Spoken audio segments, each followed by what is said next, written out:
had the time and the ability to travel across the country in an RV like I have for the last 3 years, what would you hope to learn? Not only about yourself, but maybe about your fellow Americans.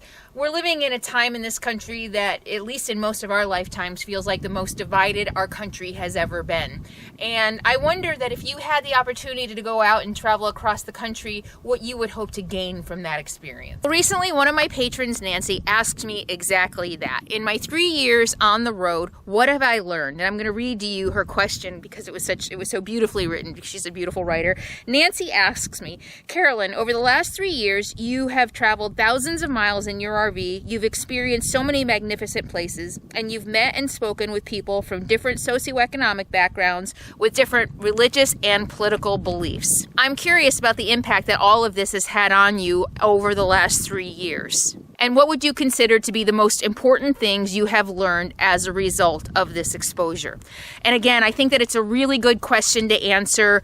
Every time I turn on the news, every time I look online, every time I look at comments at Facebook, at Twitter, I see a lot of bickering, a lot of fighting, a lot of divisiveness. And lessons that I have learned, I think, are going to kind of talk about that a little bit, and the lessons that I have learned by talking to different people and encountering everything from big cities to small towns all across the country.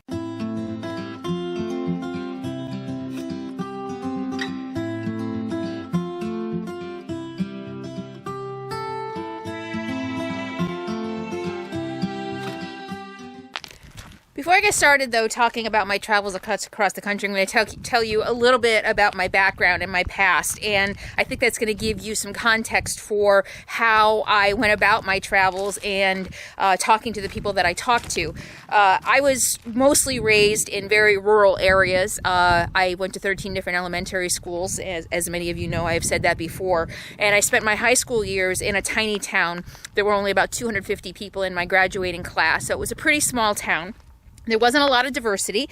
I actually thought there were no people of color except for 2 African Americans, and they were brothers. And so, but I grew up where I grew up. I mean, we were very tolerant and very accepting. I don't know, maybe because there wasn't a lot of diversity. We didn't know, everybody was just kind of the same, I guess, you know. I mean, it didn't matter. I was raised always to believe that to judge people by who they are and their actions and not the color of their skin. I was just raised to believe that people are the same. We're all humans. We all bleed the same. But at the same time, I never felt like I fit in anywhere. And I've talked about this before, maybe partly because of the 13 different elementary schools that I went to. I had a really hard time adapting and feeling like I fit in. And it wasn't until I moved to San Francisco when I was 21 that I finally, I swear, I almost can remember physically feeling like a huge exhale when I got to San Francisco. It was just before my 22nd birthday when I got there. And all of a sudden, I was among fellow misfit toys, and that's really what San Francisco felt like to me. It was a melting pot of every race, every color, every religion, every nationality, every sexual orientation, and it was just a big melting pot of tolerance. That's what I felt at the time.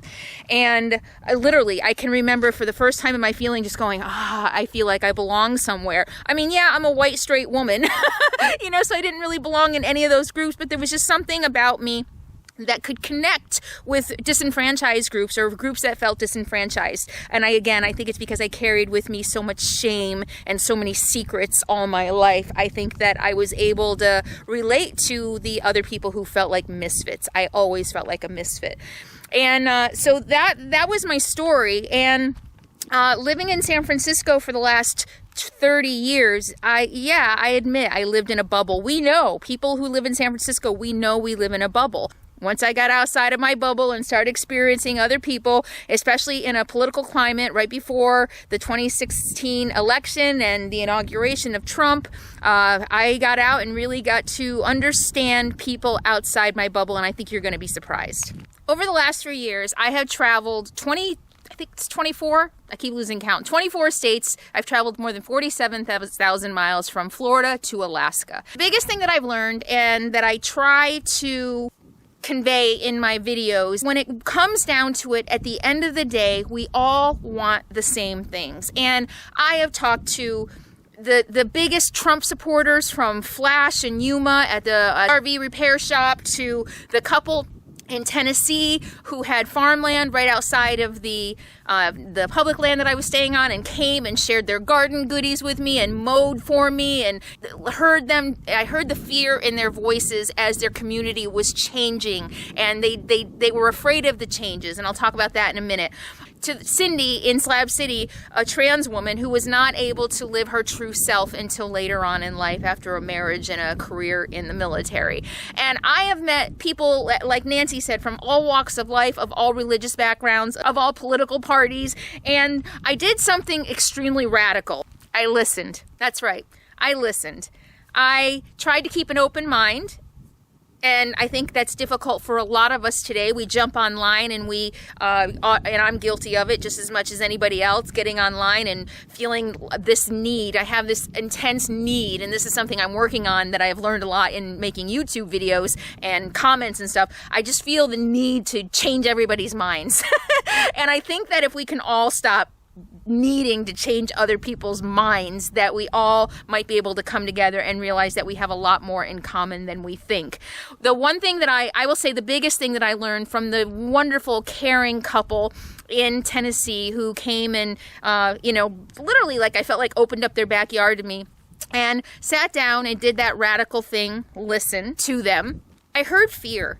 They had been living on their land all of their lives. His mother, his grandmother lived on the very land that I was camped on. The land had been in the family for generations. And the small town of Crossville, I think they say, even when I was there was just a ton of development, a ton of progress. And it scared them. They didn't like seeing the progress. Their comment was, these big city people come in with their big city ways and want to impose them on us. We're a small town. We're about community. I could understand that. He wasn't a bigot saying, I don't want people of color, I don't want LGBTQ here, I don't want this here. He just said, I am afraid that my way of life is changing. And fear, and change is really scary for a lot of people, especially the people who are so ingrained in tradition, maybe religion, in the smaller towns, and their property has been handed down generation over generation. I can understand how that could be scary for them. And I can understand how they could be like, you know what, this is my town. This is my town. My people have been here for generations. And like he said, the city folk want to come in here and they want to bring their big city ways. And one of the things that he mentioned was taxes. His property, he owned hundreds of acres. The property taxes were increasing to pay for all that progress, for all the people coming into his town that he didn't necessarily want there. And so I can understand his feeling and his frustration, and it helped me really understand a lot more how Trump got elected. Because many of us who maybe weren't Trump supporters, maybe we were Republicans, maybe we were Democrats, maybe not, whatever. There were a lot of us who woke up the day after the election in shock. How could this happen? And I got to understand how it happened. And it wasn't that these people were bad. It wasn't that they don't care about humans and they don't care about progress. And it doesn't mean that they don't care about their fellow Americans. It just means that they care about protecting a way of life that they have lived their whole lives. And I think that everybody from Flash in Yuma to the couple in Tennessee to the people I met in Florida, all across the country, I think that it was the biggest lesson that I got. A little bit more of an understanding of the fear that drives maybe some of the political decisions that people are making.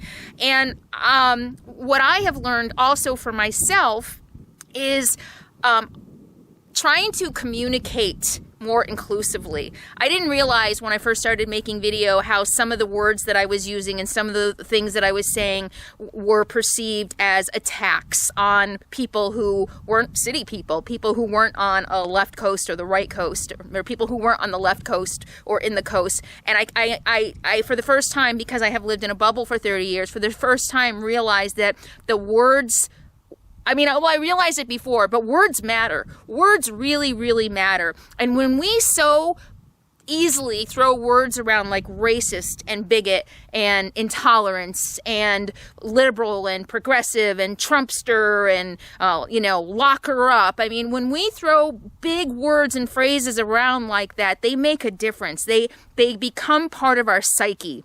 And they can feel like attacks.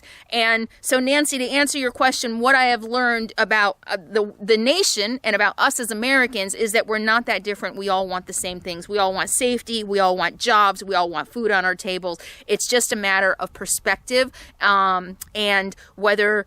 a lot of people feel like something is being taken away from them. And after spending some time in some of the smaller rural areas and seeing them get encroached, how will they feel encroached upon by big city folks with big city ways, I can kind of understand how they feel that way. The second thing that I learned about myself, and something that I am constantly striving for, is using language that's more inclusive. I don't want to disenfranchise anyone. Did I vote for Trump? No. Do I like Trump? No. But I'm trying not to judge people who did. And my travels helped me, again, to see another point of view and to help me understand a little bit more how he got elected into office, the frustration that people were feeling with the status quo, and a lot of other things. I turn on social media and all I see is fear-mongering and sensationalism. Trump supporter attacks a reporter, Black Lives Matter person attacks blah, blah, blah. Do you maybe explain that without some of the fear-mongering? And I understand a lot of people are terrified. I think a lot of the people who voted for Trump and a lot of people on the right are terrified that their way of life is being taken away from them, that things are changing so fast and that rights are being taken away because people on the other side are asking for equal rights. And I really do believe people are asking for equal rights. Women or minorities aren't asking for anything extra. They're just asking for equal rights. And this is just how I see things. And again, I don't think either side is right or wrong. I think that my travels have taught me that if we actually sit down, really listen with an open mind, that we can help understand. And I just wish that the powers that be in our country, our government, our media, and all the things that influence us every single day would do more and do better to bring us together rather than to drive us apart. Go out and find somebody who doesn't agree with you and listen. The one thing I hear a lot, probably constantly, I don't always tell people my political point of view. I actually met a couple from Arkansas, sat down, we had a campfire one night, beautiful time, spent hours with them. The woman obviously was a Trump supporter and said some things that I really had to bite my tongue. But I decided just to let her speak and it wasn't my job to change her mind. I don't come right out and tell everybody I'm a liberal. I don't come right out and tell everybody that I didn't vote for Trump and you voted for Trump and oh my God. No, what I do is I do that radical thing. I listen. And by listening, I'm able to understand. The thing that I hear the most when I do disclose that I'm a liberal and that I didn't vote for Trump, time and time again, I can't tell you how many non-liberals have said, well, you're not like most liberals. You're not a liberal. You're not a real liberal because you believe blah, blah, blah. And that always takes me aback a little bit because I do think I'm a very typical liberal. I think that if we sat down and actually listened to each other and not what the news is telling us to think or believe about each other, we might find, again, we have a lot more common ground than we think. All right. So there you have it. 3 years on the road, traveling across this beautiful United States of ours and meeting wonderful, beautiful sisters and brothers, fellow Americans, and even Canadians. That's what I have learned. I have learned that if we all do the radical thing and listen and stop trying to enlighten one another, not trying to change the other person's mind, feeling the need to help them see the light and just allow them to be who they are, that maybe we can find some common ground and stop being so divisive. I had a mentor when I first started my business, and she taught me a really valuable lesson, not only in business, but in life. She told me, in the beginning, I was like, I was doing a lot of networking, and I was going and meeting small business owners, and the first client is always the toughest, and her goal was to help me get my first client. So the first few months out, and I was like, I'd go and I'd deliver a proposal and I wouldn't get the work, and I'd be like, Sydney, why aren't these people hiring me? They need me. Why don't they know they need me? And, and so we'd go through my process and what I was doing in delivering the proposal. And she said, Carolyn, here's what you need to do. You need to stop trying to drag them where you want them to go. You need to meet them where they are, hold their hand, and lead them. And I think that if we all met each other where we are and held each other's hands, and I not for the purpose of leading them where we want them to go, but maybe leading each other in a neutral place that we can both agree upon. And I think travel is the best equalizer there is. I've traveled 7 countries. I've traveled across the United States, and I do believe that traveling is a great equalizer, that once we get out of our bubbles, and we all live in bubbles, every single one of us, whether you live in a San Francisco Bay Area bubble or whether you live in a rural West Virginia bubble, we all live in bubbles. And I think it would benefit all of us if we all got outside of our bubbles once in a while and did that radical thing. Listen. Okay, I hope that gave you all some food for thought. And Nancy, I hope that answered your question. Thank you so much for giving me that question. I have a lot more videos to come. I asked patrons, what questions would you like to see in video? And I probably have 20 new video topics. So I'm going to be doing a new series of 5-minute videos and kind of just addressing some super simple RV living questions, stuff that I've covered in other videos, but they kind of got buried in other information. So I'm going to do a series. I'm really going to try to do 5-minute videos of answering questions like why I chose to live in a Class C, what I run on my power every day, super simple stuff. And for everyone who is here, thank you so much. I appreciate each and every one of you who watches my videos, likes my videos, and shares my videos. If you haven't already subscribed, be sure to subscribe to my channel by clicking below. And if you want to be a part of our tight-knit, close patron community that gets hundreds of extra videos, insider access, and at the same time help support my channel so that I can keep making videos, click down here to join Patreon, and I'll see you soon. In the meantime, be happy, be free, and be kind. And listen.